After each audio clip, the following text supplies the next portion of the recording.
What is up, guys? It's Ridden TV. Today I'm going to make my top 5 most underrated coasters I've ridden, and I'm making an updated version because let's just say that I put a coaster in there that I realize it's actually overrated, but that does not mean it's a bad roller coaster. That is El Toro, because I've been noticing I'm getting a little bit of hate when I put El Toro in my underrated top, because it's actually a coaster that's talked about a lot, and there are actually other wooden coasters that could potentially beat it, but I thought it was underrated because of the amount of great airtime I've gotten. But I'm not really understanding the whole point of what underrated actually meant at that point. So now I'm actually starting to really understand it. So I'm not going to put El Toro on my list anymore, but I'm going to be keeping the other coasters on my list. So a different coaster will be in the top 5. So let's get it started. Starting at number 5, we have a B&M inverted coaster called Batman the Ride at Six Flags Great Adventure. Now, this is the only Batman clone I've ridden, and there's actually several clones in the United States. There's one clone called Great White at SeaWorld in San Antonio, Texas. And there's other clones of it at different Six Flags parks such as St. Louis, Magic Mountain, and Great America. Now, I have to say though, Batman the Ride is, in my opinion, underrated because it actually gives you really good G-forces, and I had a really intense ride back at Riding of the Bull, and even my friend blacked out on that ride too, and I was even with him too. So I had a really intense ride at Riding of the Bull. I was in the very last seat. It was around nighttime when it happened, and I just have to say I was very speechless, and I just think it's a great coaster overall. It's underrated, and I don't see a lot of people like rave over it either. It's always a short line every time I go to the park too. Number 4 on my list is a family coaster. Now, you guys are wondering why I'm putting a family coaster in my top 5 most underrated coasters I've ridden. That is Skull Mountain, located at Six Flags Great Adventure. Now, this coaster is manufactured by Intamin, and Intamin is well known for intensity. Intamin is my favorite coaster manufacturer to this day, behind RMC. And I have to say, Skull Mountain is intense for a family coaster. That's why I think it's underrated. When I'm in the back seat, I feel like I'm going 60 to 65 miles an hour. It's that intense. I am a big person, and last year in 2017, I went on Skull Mountain with Coaster Crusader, Static Shock 2000, and our pal Jalen.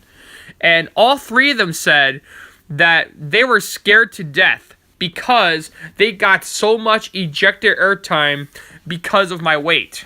And the lap bar barely touches their legs. So if you want to ride Skull Mountain with crazy ejector airtime, ride with a fat person like me. And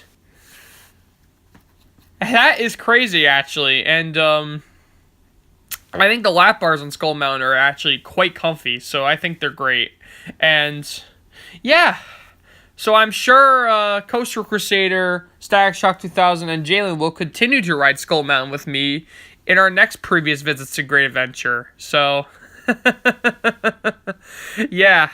So yeah, I think Skull Mountain is crazy for a family coaster, and probably one of the best I've ever seen as well. So yeah. Number 3 on my list is a B&M hypercoaster, in my opinion, is not talked about a lot, and that is Goliath, located at Ronde Amusement Park. I have to say with Goliath, I've actually had good airtime on this coaster, and I think it's a very smooth one as well. It's very smooth, it does a good job with pacing from my experience, and it gives really good night rides too. I think the layout is pretty decent too. Not the best I've seen, but it does have lots of great airtime hills, and I have to agree, it's very good. And I thought this coaster was going to be overrated by looking at it, because I was a GP back then. I didn't think it was going to be a good coaster because it was too small, but I was wrong.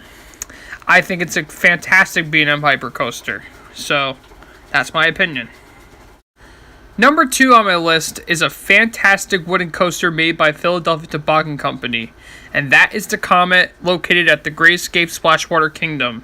This coaster is actually commonly talked about, and in my opinion, it's underrated. The reason why I think it's underrated is because it gives you good airtime and it is very intense. It's only 95 feet high, but the drop is very good. Great airtime and very good job with pacing as well.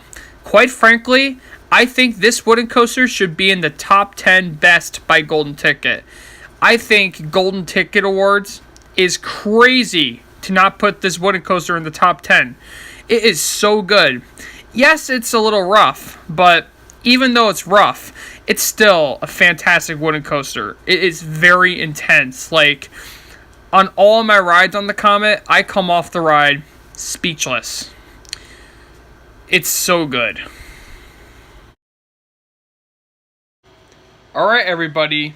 You are going to be awaiting what my number 1 most underrated coaster I've ridden in my life. Now, this one is actually that people may disagree with, and lots of coaster enthusiasts actually think this coaster is overrated. But I think it's underrated. My number 1 most underrated coaster I've ridden in my life is Superman the Ride, located at Six Flags New England. This Intamin Mega Coaster, in my opinion, is amazing. It is my all-time favorite steel coaster and the most underrated coaster I've ridden.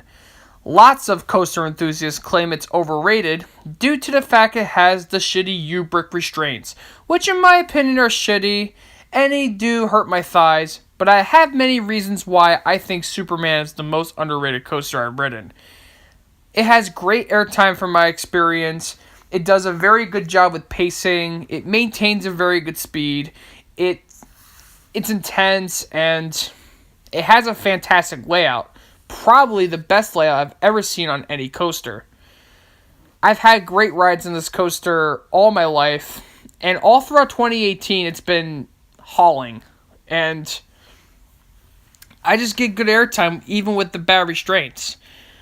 I think they should change the restraints. Yes, I agree with that, but still, I get great airtime on this coaster, and other enthusiasts claim it has rattles.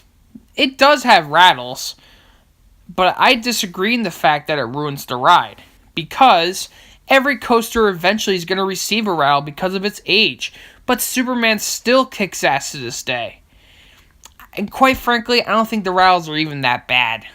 So, that's just my opinion. So, yes, Superman the Ride is the most underrated coaster I've ridden. It is fantastic. It's a must you should do whenever you visit Six Flags New England. So, that wraps up my most underrated coasters I've ridden. Eventually, I will be making a top 5 most overrated coasters I've ridden. I don't know when that will be yet, but hopefully pretty soon. So, thank you very much, guys, for watching this video. Please comment and subscribe below, and as always, peace out.